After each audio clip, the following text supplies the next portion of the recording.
Ile ingine kando. Kwa hivyo mapendekezo yangu tu nilikuwa nafikiri, na wakati mwingi tumefanya na hawa kesi mpaka sasa waliweza kutuletea barua ya kutuhamisha.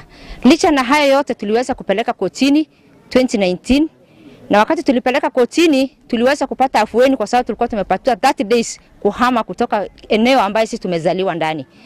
Lakini kwa saa hii yenye imefanya sisi tukutane hapa, tuliweza kuona jeshi wameanza kujitokesha na kuweka beacons, na ila hali kesi iko kotini.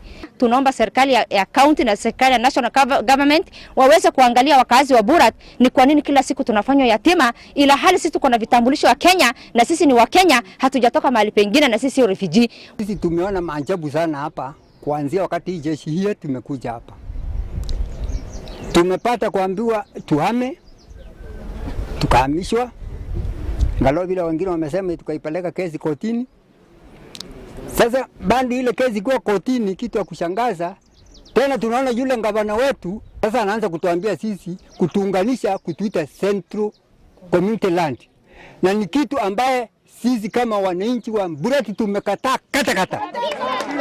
Na kama kuna kuenda tutadai ridhaa ya kulipwa, ama tunataka kupatiwa kitu wazungu wanaita compensation, tuambiwe toka hapa enda hapa, ama toka hapa chukua pesa. Tunataka ifanyike hivyo, maana hata katiba ya nchi inasema namna hiyo.